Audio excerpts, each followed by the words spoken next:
In this video, I'll be showing you how to properly stop a virtual machine in Azure so that you can actually save cost.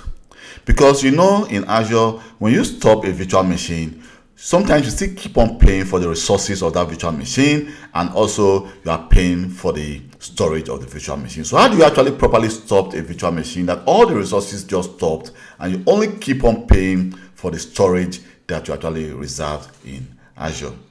So let me show you that. First of all, you can see I've logged onto this device using the remote desktop protocol. So what we can do is, and let me just close this. At this moment, you can see that it says, let me just show you, it says status is running. And you can see we have our public IP address, which also costs us money. So what we need to do right now is to go to just right click, and then we can actually just shut down this server. You can see it's trying to shut down right now. So let's just wait, and then we can actually just do a refresh.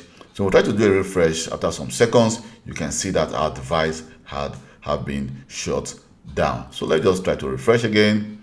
You can see it says stopped. But the problem is the following. When it says stopped, you keep on paying for all the required resources you've created in your virtual machine. For example, you are paying for the public IP address, and you're paying for all the different resources. So what we need to do right now, we can actually start our virtual machine again, but what we need to do is to use the following: stop, and it says, do you want to stop the DC001? I will say yes. So by stopping the DC001, this is going to actually change. So let me just do a refresh. Let's just wait. You can see now it says deallocating. What does deallocating means? Deallocating means that you've actually stopped your device, because there's a difference between stop and deallocated. Deallocated means that you've actually deallocated all the resources of your virtual machine, which means someone else can actually use this public IP address. So when you try to actually restart your device next time, it may give you a different IP address, because I'm not using a static IP address. So you can now see it says stopped deallocated. So there are two different things entirely compared to stopped and then stopped deallocated.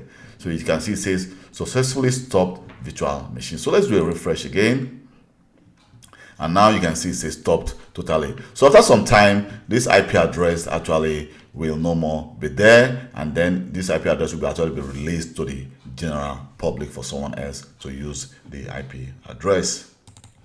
So that is how you properly shut down your virtual machine or stop your virtual machine for you to save money, instead of you paying unnecessary amount of money for a machine you are not actually using.